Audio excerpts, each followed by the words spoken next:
Hey, SongTown, I'm here with Clay Mills in the SongTown studio. Today we're going to talk about some books that have been influential to us as songwriters. 3 books. 3 books. So, Clay, you want to kick us off? Yes. For me, the first one is going to be not actually a songwriting book, but when I read it, I was like, holy smokes. It really dawned on me how much being an author was like being a songwriter. It's like 2 parallel tracks. Mm-hmm. And the thing that struck me first was his work ethic. He literally, to support his family, worked 3 jobs. He would come home at night tired. He would write, and he was dedicated to writing every day. And I think as writers, you and I, we went through that where we were working jobs to try to pay the bills and take care of families. But we also, every spare second, we were writing songs. I remember when I was living in New York City, even on my lunch breaks, I would go into a broom closet and go in there, and I had a guitar that I hid in there so they couldn't see me. They didn't know that I was a songwriter, and I would be in there writing songs on my lunch break, So you were a closet songwriter. I literally wrote songs in a closet. That's crazy. Yeah. Another thing he talks about is rejection, and that is something that songwriters have to be able to deal with. I mean, I don't know how many times my songs have been rejected, thousands of times. And I mean, even after you've written hits. Yeah. And you still get rejected all the time. One of my number one songs, before it was number one, I pitched it to a producer in town, and he sent me a page-long email telling me how much he hated it and that it would never work, and people are tired of that kind of thing, and it later goes on to become a number one song. Exactly. So you have to be able to take rejection if you're going to be a songwriter or a writer. And he talks about hundreds of rejection letters he got with his manuscripts and that kind of thing. Yeah, but I don't think you should take that as, see, my songs that maybe aren't great yet. See, people don't like them, but I know they're hits. You got to also be honest with yourself. If you get a bunch of people telling you the same thing, that your songs aren't ready yet, then you need to listen to that, because ultimately, I'm sure that song that he trashed, there were some other people that liked the song. So that's a little different story. Yeah. And I learned about rejection first in high school, asking girls out, so you can take that practice wherever you got it and apply it to your songwriting life. Yeah. The third one, and maybe I'll let you do this one because you're the lyric meister. But even through melody, the idea, through melody, I have to do this, is show, don't tell. And I think for him, when he's writing a line in his book, he doesn't just want to write a line of what happened. He wants to show what happened. He wants you to be visual. He wants to pull you in emotionally. Mm-hmm. Music can do that too. Music can pull you in. It can be grand, sweeping music that inspires you, or it can be sad, somber music that makes you cry a little bit. There's a lot of emotion in music, but tell us from a lyric standpoint, maybe how you go about showing people with words rather than telling them. Yeah, if you, like you mentioned, if you just are saying, well, this happened, and then this happened, and then this happened, at some point we go, okay. That's enough of this list of things that happen. So what you want to do is you want to paint pictures, and then you want to tell us why those pictures matter. So you paint pictures of a scene of what's happening, then you tell us, well, what's the emotional impact of that to the singer or to the person being sung to, and that kind of thing. Yeah, so viewers have said you can't quote your Billy Currington song anymore, but I can quote it. And the line deep blue need you eyes, to me, that says so much in just a few words that I feel like I'm there with the person and she's about to plant a big kiss on me. Yes, she is.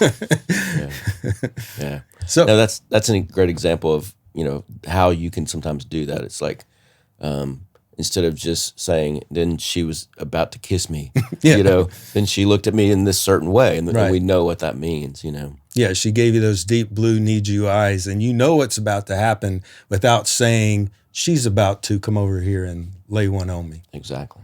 So what's the next one? The next one is cut 10%.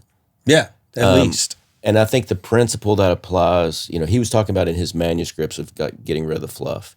I think the principle that applies in songwriting is go through your song and see if there's anything that doesn't matter. Like if that line was not there, would it matter? If this piece of information was not there, would it matter? Yeah, I can agree with that. And I think that's part of what, for me, I think a lot of that, when I look at something that's not working, I try to go back and go, okay, I've got 4 lines here. I really can say what I said in 4 lines, I could say in 2.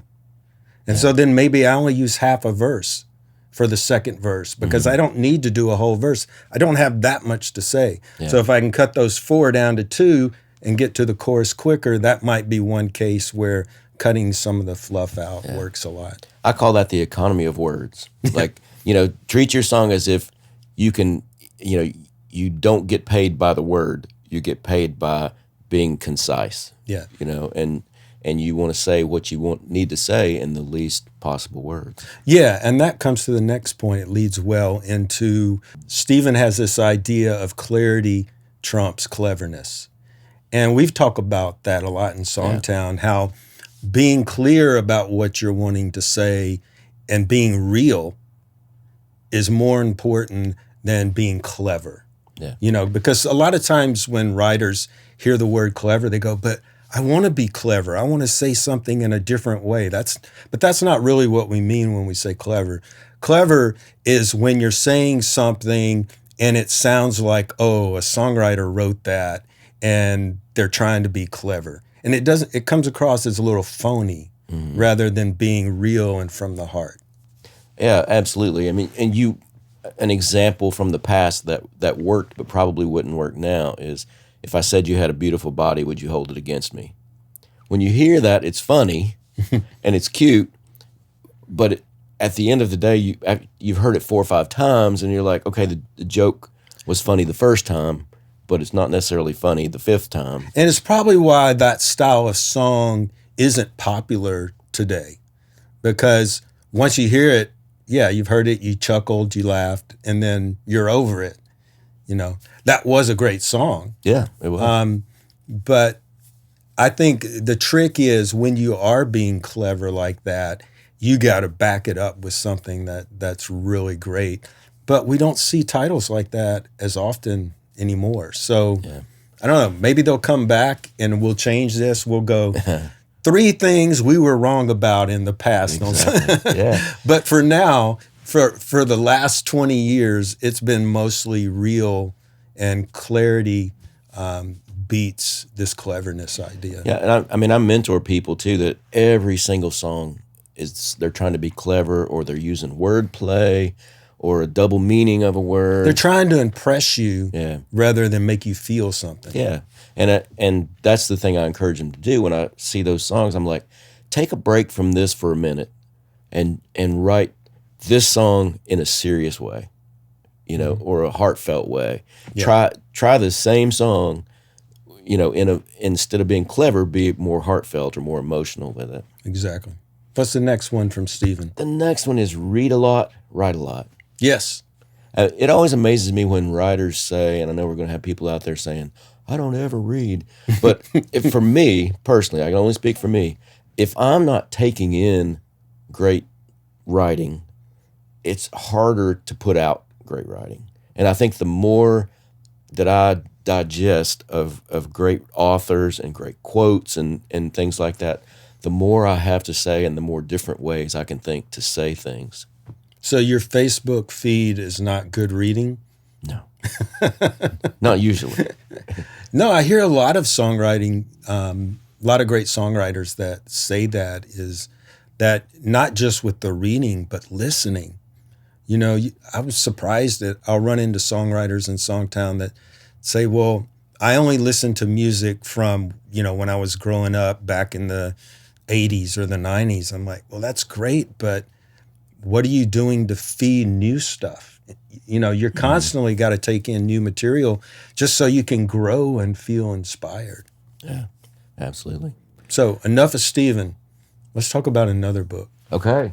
Well, okay, and I don't like the title of this book, but it was very influential to me. Okay. And it's called How to Make a Good Song, a Hit Song by Molly Ann Lycan. But really what the book is about is not so much having a hit song on the radio, is about how to make a good song a great song. And so there's a lot of things in here about rewriting. There's a lot of stuff in here about how to think about your song after you've written and you go back to edit, that kind of stuff. And so it was very influential on me just because that rewriting, I think a lot of times in the beginning of my career, I had the impression that, well, you just write the song and then you come back and if there's any glaring errors, you fix them. And, so I think after I read this book, I'm like, oh my goodness, I've been overlooking some really important things that I need to check in my song. Yeah. And I think people would be surprised. Even they'll quote, well, what about those great songs like Leonard Cohen wrote Hallelujah? He wrote like dozens of verses for that song before he narrowed it down to what was the most important, So rewriting can be, especially on a song like that is that so fantabulous. That's a word. Holy smokes. Word of the day, fantabulous. And holy smokes. Holy smokes. When you got a song that's that deep and works on so many levels, I mean, the chords, the actual minor and major chords are shifting as he says the words minor and major chords. Like everything is just, intricate. So yeah, that took a bit of rewriting to write that song. So and Hugh Prestwood, who wrote many, many hits, was telling me one time, he said, I can write a song fairly quickly, but it takes me a month to rewrite it. And he would turn in about a song a month to his publisher, and they would get them cut, and lots of them would be hits. So I have a story about that. Tell us. Hugh taught a class at the New School of Music in New York City. When I lived there, I didn't take his class, but a friend of mine was in his class, and he said that each week Hugh would bring in a song that he was working on, and it would be the first draft. And he would play it for the class, and the class would point out holes in the song. And he said the thing that made Hugh so incredible is he would come back the next week with fixes, but he would fix them in a way that none of them even saw coming. Like it would blow their mind. And he said he literally would work on a song with his class for the whole course. Oh, wow. And so there's a lot of rewrites. But he said the guy, it wasn't so much the fact that he rewrote, but just how he rewrote was they were all good writers in the class. I mean, the guy told me he was a great writer, but he said that what Hugh would bring back the next week would just blow his mind, Mm-hmm. And so I just think that he's often cited as one of the greatest all time in the country genre. And he rewrote all the time. Yeah. Yeah. And I think one thing I see when I mentor a lot of times too is people, when they're rewriting, they're just making it different. They're not making it better. Yes. And that's what this book helped me learn how to do, is to make it better. Like not just how to, if somebody says, well, I don't like that line, and I just changed the line. Didn't make it any better, So I think the thought process of this book is really helpful in that regard. Yeah. And we got one more book to talk about. I love it. This is a classic. Mm-hmm. I don't know how long this has been around, but it's called The Craft of Lyric Writing by Sheila Davis. You want to talk about what your impressions of that book were? Well, first, let me tell you that Sheila, years ago in New York City, I was able to take a class from her, and I learned a lot. And that book, basically, I came at songwriting when I was young from a very chord and melody approach. And when it came time, I knew I needed help in lyric writing. And she laid out all the things, I think it was like 15 chapters or so, all the things in lyric writing that you should be paying attention to and be aware of. And at that time, I was very resistant to people telling me how to write a song. Like I was, I'm my own thing. I was going to be original. No one was going to tell me. But for some reason, her book, it got into me. Like, and it in a way that it made sense to me. And so lyric writing, in fact, when she did revisions of the book later, she put one of my songs, Beautiful Mess, as an example of an oxymoron title. But basically, she just went through and talked about things like what makes a great title, what she went through into rhyming. I mean, just everything that a lyric writer needs to know on a basic level. Yeah. I mean, to me, she touched on all the fundamentals. If you want to be a great lyric writer, she got all the fundamentals. But the thing I loved about the book was it caused me to think differently about rhyme and about different techniques with songwriting, because she would introduce a technique and then she would say, like, the oxymoron title. Right. And then she would show you different examples of how that had been used. And I didn't ever realize that was a thing. Yeah. Like, I knew it, but I never, like, consciously thought, Mm-hmm. Yeah. In fact, after I read her book, I went out and researched books on oxymorons and I got tons of titles from those books, because I would go through and go, oh, that's really interesting. I could change that in this way and make a cool title out of it, She also had a thing in there where she said the three most common words were if, night, and heart. Those were the three most common words in song titles, hit song titles, from, I guess, at the point she wrote the book, going back in history. So the next day I read that, and the next day I went to write with Mark Irwin, and I said, well, these are the three most important words, if, night, and heart. So I said, I got a title, If the Night Had a Heart. And so that was like one of the first songs that Mark and I wrote together. It was funny. I thought you were going to say you wrote If Night Heart. That would have been great. But that, so... If the Night Had a Heart, it could be K-N-I. Ooh, yeah. K-N-I-G-H-T. Yeah. If the knight in shining armor had a heart. But that's not what this was about. Oh, cool. Thanks for clarifying. But anyway, if you are a lyricist, that is a great book to just kind of get you into the fundamentals of it. I got an important message. Guys, next week, 9 a.m. Central Time, we're going to do a live podcast for you. We've never done this. We're scared. Yeah, so we're terrified. No, we're going to answer your questions that you have. So join us. Put in the chat if you got any questions. We'll have a topic we're going to talk about, but we also want to get to know you guys better. You've been a great community, and so we feel like this would be a way we can get to know you a lot better. How can they find us? So let's say they're listening on Spotify. How can they find this live? Go to YouTube and check out SongTown USA on YouTube. Subscribe. You'll get a little notification if you subscribe and hit the dingy bell. Is that a new word too? Dingy bell? I don't know. I hope not. I want to be a bell dinger. I think you are. Thanks for being here. On that note, we're out of here. See you soon. Cheers. Hey, thanks for watching. If you appreciate the content, hit the subscribe button and help us grow. Shout out to Sweetwater Music. It's where Marty and I get all our musical gear. Great people. We'll see you guys around town. Right on.